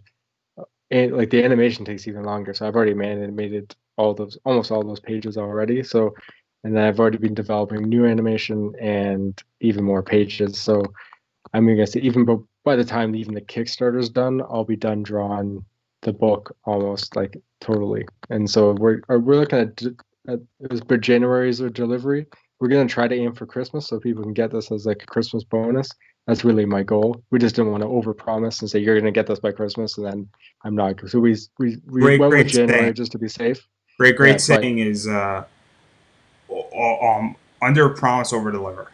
yeah, Absolutely. Absolutely. and the main reason for that too is because every 500 that it goes up, I'm adding more animation. So if we do get the sky's the limit, I'm gonna need until January for sure to get all the animation done. So it's just kind of playing it safe that way. But there's no doubt people are gonna be getting this book And sooner also, than later. Than And the I'm pretty wonderful sure. thing is, Andrew is a storyboard animatic artist, so he's actually quite quick when it comes to production. And yeah, when we say halfway done, this is like fully colored and lettered pages as well, because we wanted to show as much as we could, especially the augmented reality stuff. So you even go to the Kickstarter page, you can see how much production has already been done and finished.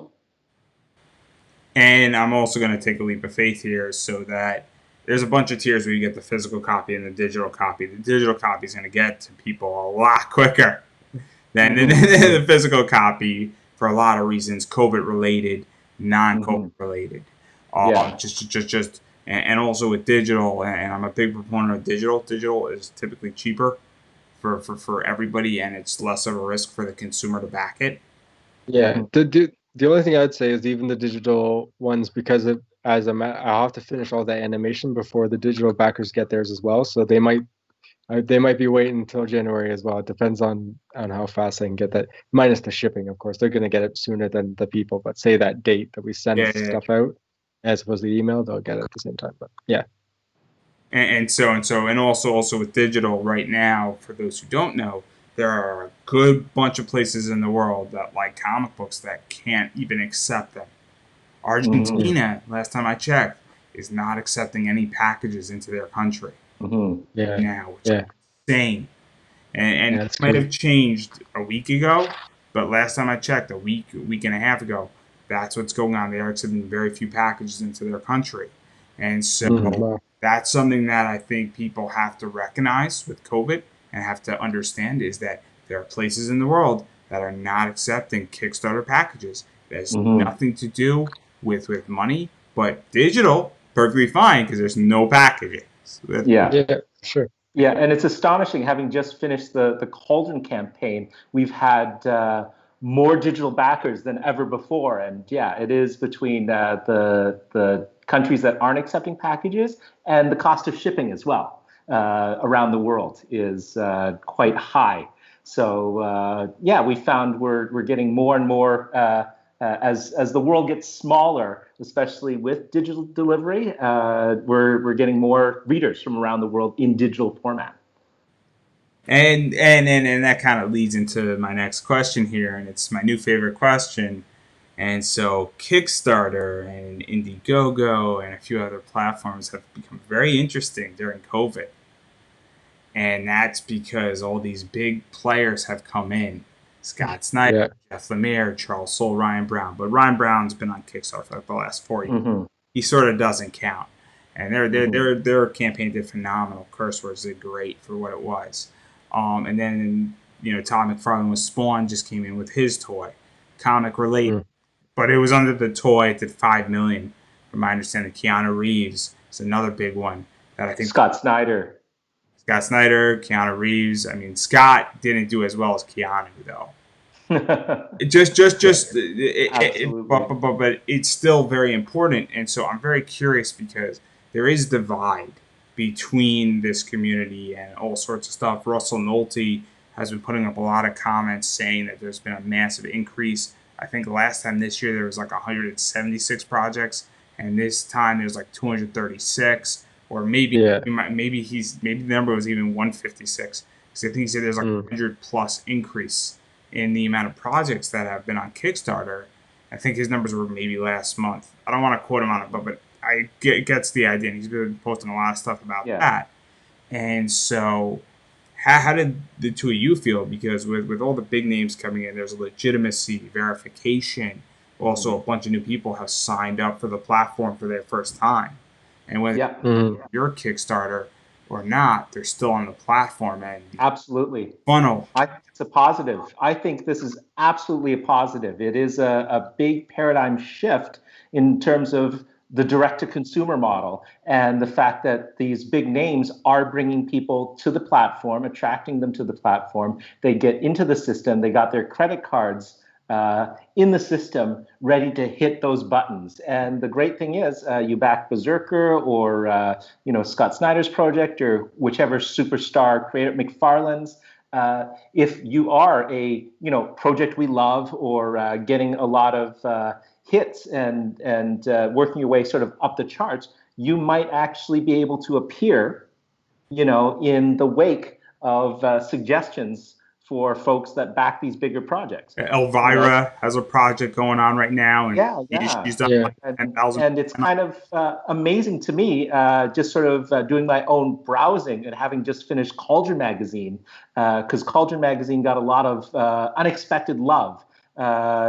We funded, what was it, 4 times more than we ever have before at basically 1,600% of our goal. And the number of times that sort of Cauldron Magazine, the little image has popped up next to Elvira's image every time I've gone and done my own sort of searches or had friends have a look to see where we are positioned, it's astonishing. So yeah, people who will click on Elvira and back Elvira will automatically, in a lot of cases, find Cauldron that way.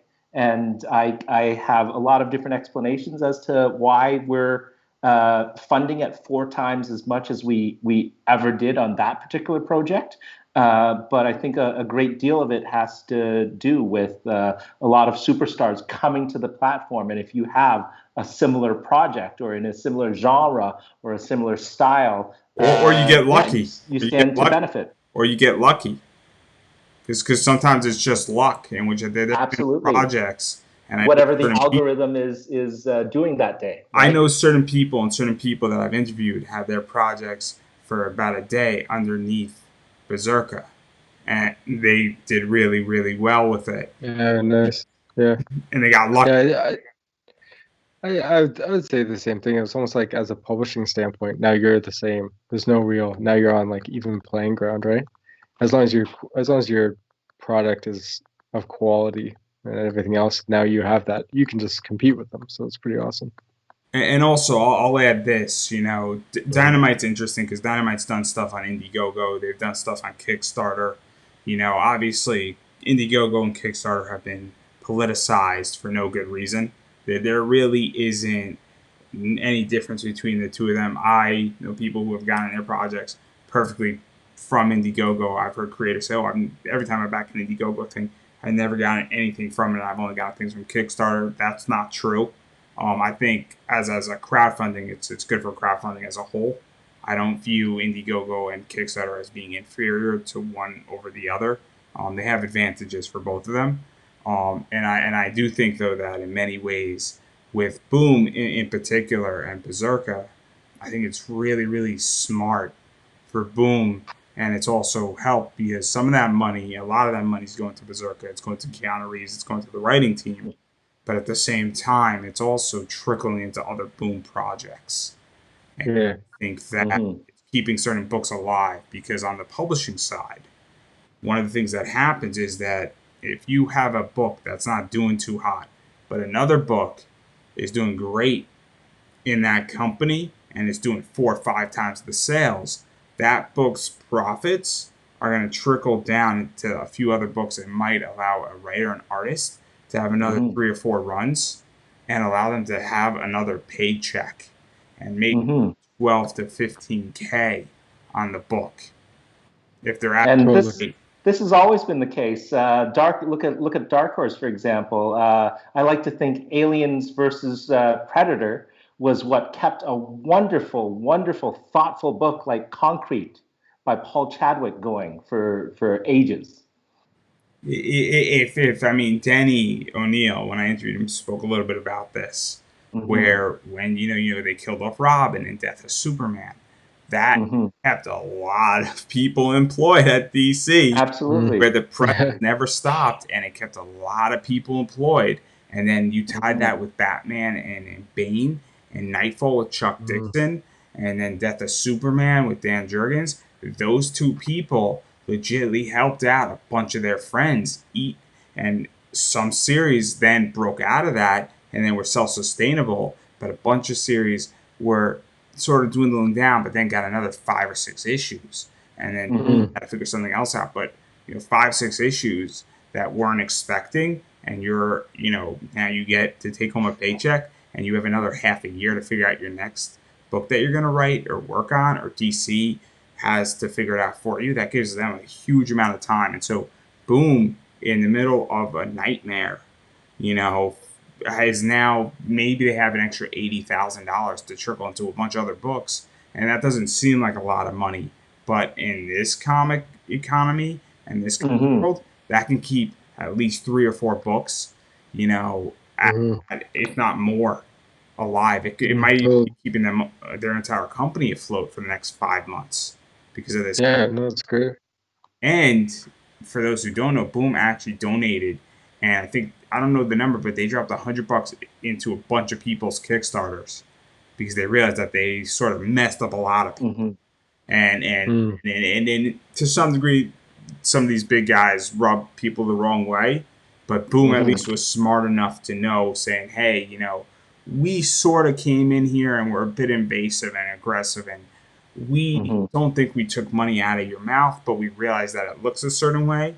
And Well, it's a community, right? Like people who run Kickstarters, a lot of them are Kickstarter backers themselves. and so You know, Boom you Boom give back what you take. Boom Boom definitely is trying to make amends of saying, hey, we didn't mean to kind of disrupt your block party pool party. And we Mm. recognize that we entered your territory, and we're just gonna bring a nice peace offering, a Yule log, if you will. So it's just That's a good point. so it's a very smart move that they did with that. So if yeah, Boom wants to drop a couple of $100 on the this future technology of comics going on here, we'll take some Boom money. And so to even go beyond that, and I think Kickstarter, and also we have an over 100% increase in projects in Kickstarter, all these big names, and I think part of it is COVID related, you know, Absolutely. and Yeah. indie comics has now changed for a variety of reasons, and one of the reasons is that obviously cons have been completely shot. I don't know Hmm. what it's like in Canada. I know Uh, that the same. it's smaller than Yeah. the Everything's U.S. shut down. by far. It's smaller than the U.S. by far. Hmm. Mm. I know Sun Kumanaki's up there, and I know Don Mateague is up there in Canada. And I know that there's like maybe 5 big cons in Canada. Something close to that. Yeah, yeah. Mostly the Fan Expo is the largest one, and yeah, it doesn't look like conventions are coming back anytime soon, at least in the next 6 months, especially with the second wave upon us. So yeah, no, we've been finding Kickstarter a wonderful alternative to conventions. Essentially, yeah, running two at once, I was a little nervous, but it's been fantastic to the point where I think we were planning 4 next year, and yeah, I'm probably going to end up running half dozen. Next year. Let's talk about COVID and cons because that's my second favorite Sure, question, and I love talking about this. So sure. clearly, there's a variety of issues. There's the safety issue, and cons have never been safe. Okay, No, people. absolutely. Con crud, con flu. It happens, and I've never been subjected to it, and I'm a lucky person for that. And I mean, I keep my distance away from people before all this. I do not like going to big cons for a variety of reasons, but Conqueror was never the top of the list, but obviously it's a problem. And so now that cons, and obviously New York Comic Con was canceled last week, San Diego was canceled a few months before. Bunch of stuff was Mhm. rescheduled for December in the U.S., and that's all been canceled. And so I'm just curious for the both of you, what do you think is going to happen with the con world? And what do you think they're going to have to do to come back? And then when they do come back, what has to be implemented? Because there's a lot to balance here between, tables and attendance and table costs and artist protection, Yeah. fan protections, and cons are chaos. I had a cosplayer on, Wasabi cosplayer, and it's like, how can you tell a fan not to take a picture with their favorite character? But at the same time, it becomes complicated, and that's not even for money at this point. And then Mhm. you have an entire economic situation where now you have celebrities who make a lot of money and $50 a pop for a photo on your phone with them. And now, if you have to be somewhat socially distanced and you have to wear a mask during that photo, it's like, are you really going to drop $50 for it? I mean, and then on top of that, I'm a panelist and I get 200 people in my room and I'm trying to market my brand, and now I have 100 people in my room. Like, so it's very complicated. And then I'm gonna ask a follow up. So let's tackle that because I'm curious how the two of you view that from being more on the creator side, because I'm on the panelist fan side of this equation. Yeah. Sorry, what was the question? My just how are you gonna handle? My Oh, answer is pretty simple. I think is just We're fucked. unfortunately, We're I fucked. imagine it's gonna be one of the last things that's coming back. It's not gonna like I'd be happy to go if they have measures implemented and things like that. But unfortunately, I just don't see them being like, yeah, okay, go for it. The government wise anyway. Even if maybe they restrict the number of people, and then it might be worthwhile as indie guys. That's fine with me because like it's not a barrier to me if it's a little bit less people. It'd be more engagement from the fans, but um, just I just don't. I'm just shifting all focus, like pretending like it's not even a thing anymore until it does come back. So we're gonna focus everything back on the internet and engage with fans like this, maybe through podcasts, through any online interviews. Maybe they can hop on some other like online cons. Just what can you do? This is the best thing we can make of the situation. yeah, I pretty much feel the same. It feels like 2021 is not nearly enough time for a vaccine to be developed and brought out into the world on the scale that they sort of need. And yeah, like I said, we're shifting. Yeah, shifting focus is probably the best, and taking it as an opportunity too. Like I said, 2020 has been sort of a really, really tough year for not only me but everyone else in the world. But on the flip side, it's been almost a creative renaissance to not have to go on the road sort of every single weekend and exhaust yourself Not talking to have to fans hustle the and selling book in books and person, right? And not have to hustle the book in person and mhm. the internet. Yeah, yeah. And now with Kickstarter becoming actually, it Social feels platform. like at least more viable, just through our own anecdotal evidence of the success we're having with these campaigns. shifting to online, and then being able to focus on the creativity and making the product, the art and the writing as good as we possibly can to bring out into the world. That's the best we can do. We managed actually to have, because there was a little bit of a dip. Toronto was very, very lucky in that we sort of came back to a certain stage where, restaurants and things had opened up, gyms had opened up, movie theaters opened up. And so for Cauldron Magazine, we have a art gallery that's a coffee shop and a storefront. And we actually did manage to stage an open house. We won't call it a launch party, but we got all the Cauldron artists. They had their art up, and throughout the day, taking all the proper precautions in terms of distance and making sure everyone was wearing a mask. And we had quite a few dozen people come throughout, let's say, the noon and 11 or 12 o'clock at night. We were able to hold a small mini con, essentially. But not in the larger scale. That's for sure. We'll be able to run these sort of smaller events with all the precautions. And in fact, I did like the intimacy of this smaller event. Just not having, usually I do sketches for kids, and just not having the lineups, I could spend more quality time just chatting with whoever came by the table. That to me was wonderful and worth its weight in gold. And to talk about intimacy and the future, and obviously, I think that even coming out of this, and my opinion on it is that the economy, no matter how good it looks, no matter how the stock market's doing in the U.S. or anything of that nature, there's no way that we're now in a recession. We were in a suppression that turned into a recession, which means that it's a little bit different, and the world's never seen anything like this. So it's a very complicated entity, and for a variety of reasons. And so typically comics are a luxury item. And there's been more activity on Kickstarter, partially because there's been no other comic companies that have been producing the same way that people on Kickstarter are and have been. And Kickstarter is a quasi-publisher at this point.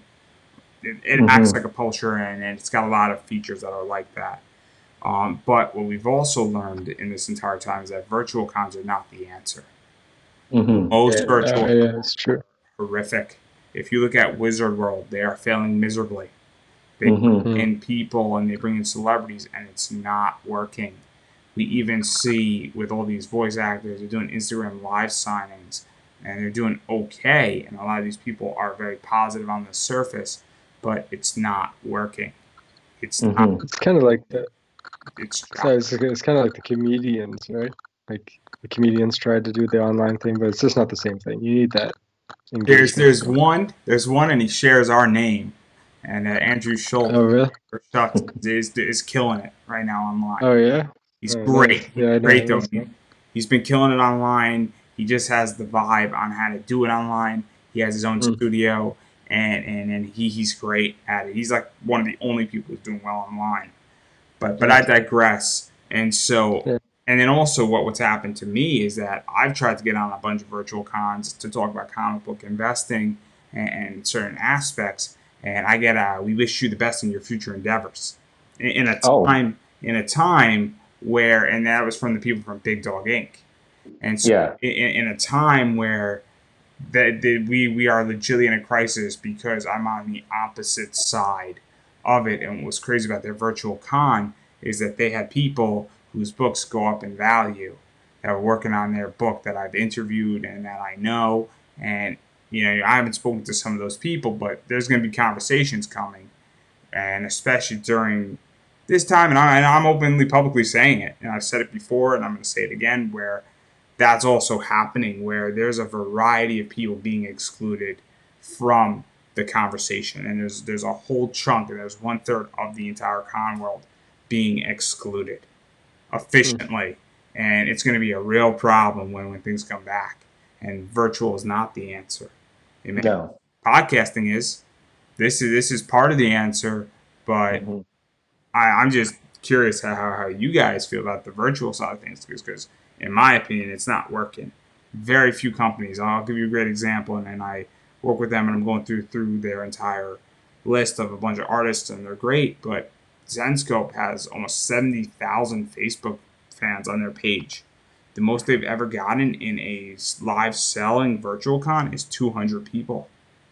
200 people over 70,000 is a rough position to be in. I get more views when I share this into a group than that, and I'm nowhere near them. So my point is that I'm just curious because Kickstarter seems to be the social tool. It seems to be that you put it out in all these indie comic groups. So I'm just curious how you guys feel about where virtual stuff is going beyond augmented reality, because I think that's your. Yeah, no, of course, that's a different thing. Yeah, yeah, I would agree with you. Like, I just don't. Yeah, I see some of it pop up, and I'm not really too engaged. Like, I'm not driven to click on it, to be honest, either. Like, I have my go-to podcasts and stuff. If there's like a creator name that pops up that I really, really, really want to hear from, maybe. But even if I can hear them in a different format, I'd probably rather hear them on a podcast than go to any It's con also thing or something like that. also really expensive, and like they're charging Yeah. like Mm-hmm. 50-60 bucks for 3 minutes to Yeah, talk it's a good point. to a celebrity through a Zoom call. And while it's Yeah, recorded and it's nice, it's expensive. It's an expensive 3 fucking minutes. Mm-hmm. yeah, Not and even the panels that they're doing, they don't feel genuine. In some of the free panels, it doesn't feel genuine in many ways, and so it just leaves a raw taste in my mouth, and it feels very capitalized. Well, yeah, face to face. That's the toughest thing for me.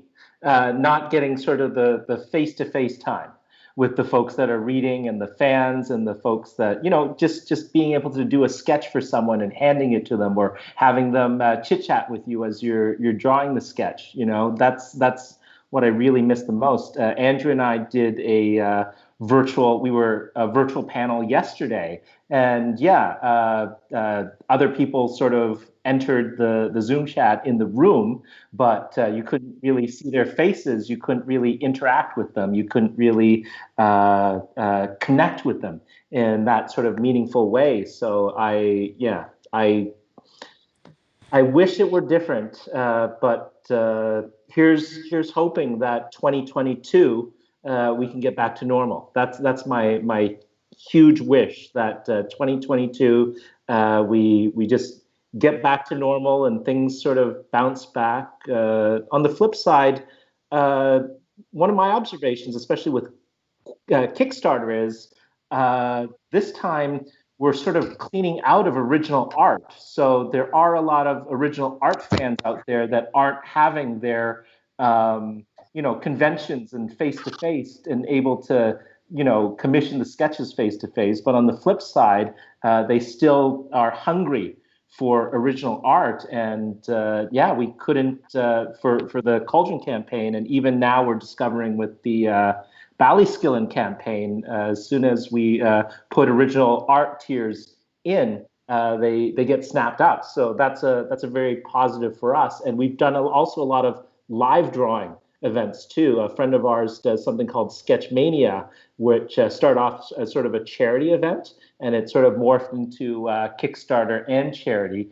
But I found the social just the social aspect of that, of even being able to draw in a virtual room full of artists, sort of again, it simulates it. It's not quite the same, but at least we're chit chatting, and the fans can get some window interaction into creators, talking about process or talking about the business or just shooting the shit.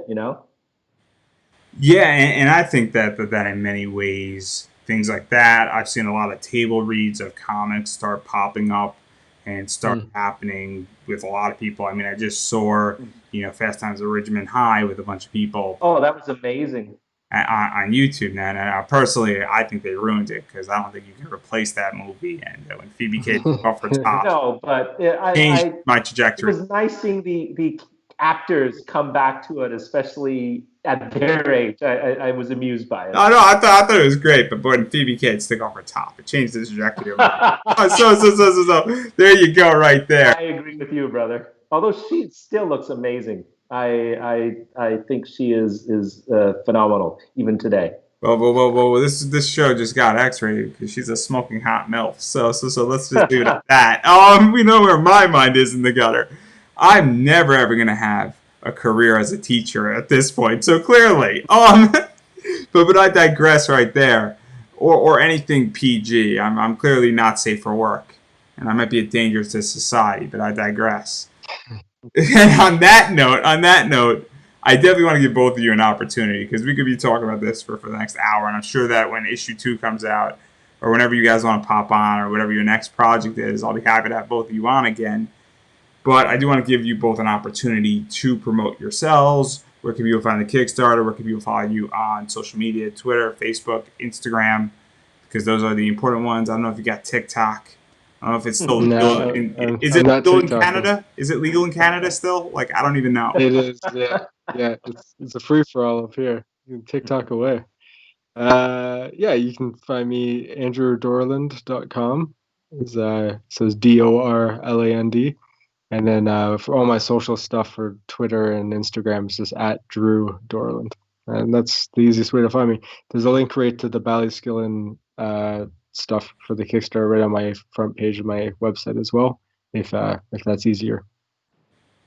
And I'm Sam Noir, Comics and Toys on Facebook. You can also like the Ballyskillen page on Facebook. I'm at Hey Sam Noir on Twitter and also Instagram, although I should post more on there. And yeah, go check out ballyskillen.com in order to find out more about the comic, and go to Kickstarter and back the Kickstarter.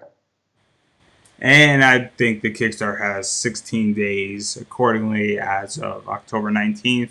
It'll be up on what date exactly? So people... It's on till November 5th. And yeah, check out the rewards. Check back often because we'll be dropping, like we said, surprise original art at amazing, reasonable prices, if not rock bottom prices. So yeah, just an Easter egg hunt, a fun little Easter egg hunt. Oh, also, Andrew has created a fantastic 11 by 17 Transformers original art with Zipatone, old school Zipatone on it, that everyone who backs the Kickstarter at any tier will be entered into a draw once the campaign ends to receive this piece of original art for free. Even if you're a digital reward, we'll mail it out to you. And on that note, I think we're going to wrap up. Before we go, I do want to state some stuff. Obviously, support indie. Support indie comics. It's extremely important. If you got a few bucks hanging around, just throw it at these guys. Throw it at your favorite Kickstarter, because now is the time to support people when cons aren't going on.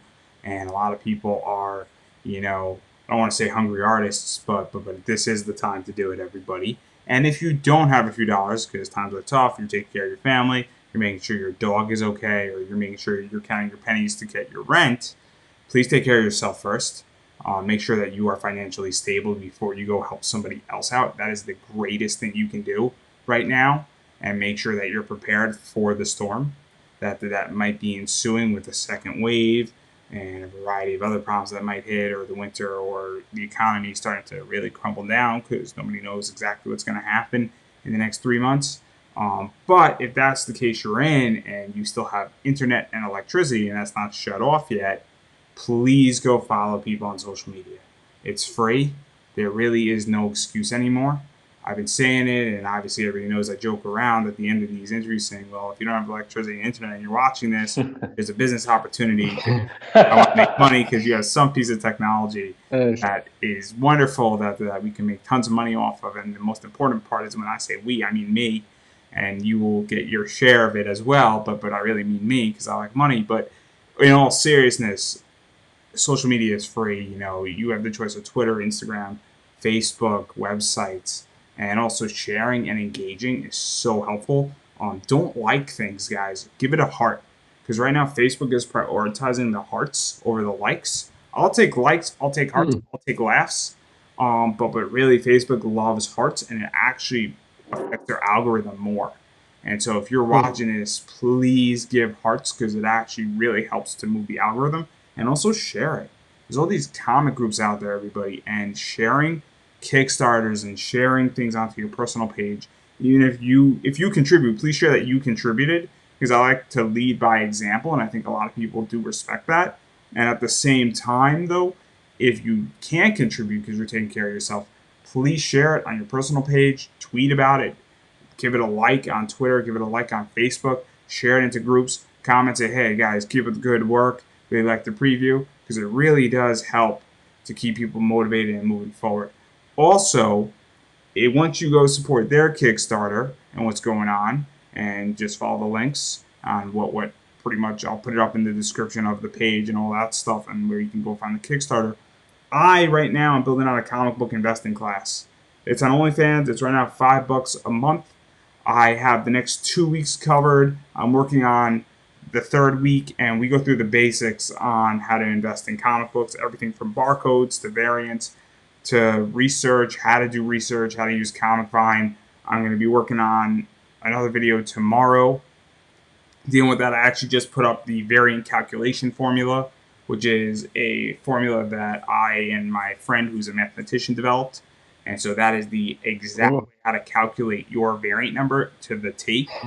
And I mean to the T by percentage points and by decimal points. And it works on every single comic that has a variant out there once you know its ratio. So please go if you want that. That's the only way you're going to get this. And it's the simplest way. And this class probably by next year is going to be anywhere from 50 to 60 hours, if not more.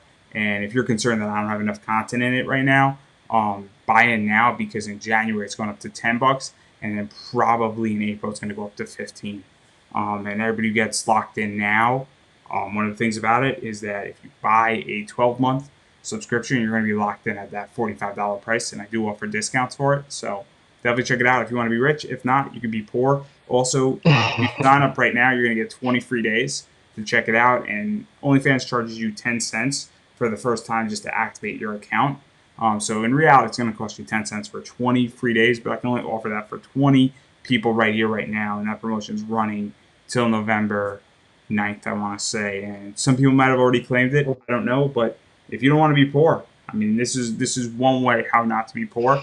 And I can just give everybody a really quick scenario. We're going from basically who should be in this, what is comic book investing, research, budgeting, grading, all the way up to going through books and annualization rates and different companies and where to find books and different investment strategies, as well as how to exit, eBay rules, how to behave at a con. You name it, I've done it. And most of my classes, they're in modules, are anywhere from 30 minutes to an hour and a half. And that's just one module. So as I stated, it's going to be 50 to 60 hours by this time next year. So you're getting a hell of a bang for a buck, and you can watch all this stuff as much as you want, and you just sign up monthly. And if you don't like it and you don't see it, what you're interested in, you don't have to stick with me. And you're taking a very small risk. You know, $5 right now is the price of a Starbucks Frappuccino. So, you can choose your coffee now, and you're not hurting me. I'm going to just say this. You don't sign up for my class and nobody signs up for my class, you're not hurting me because guess what? I'm doing this. I live this. I have a lot of comics. I have a personal cell collection that's probably worth about 25 grand that I'm going to be moving out in the next 2 years by itself without me adding in, even in the middle of COVID. And that's what I'm probably going to pull in the next 2 years. And 25 grand is a lot of money. And on that, I'm probably going to be making about 60%. So if that doesn't sell you and you want to be poor and you don't want to learn this trade, hey, I'm cool with that, guys, because I'm going to make the money. And for me giving up my Frappuccino today, in 20 years, I mean, you're going to be serving coffee to me, my kids, and my grandkids, and it's going to be lovely. And we're going to just see you, and I'm going to enjoy my coffee for my entire crew in my nice yellow or black Porsche. So that's the reason why you should join now, because $5 today will make you a lot more money later on. And the only question that will be asked is black or yellow at the Porsche dealer. Sweet. And that's a wrap. Thank you for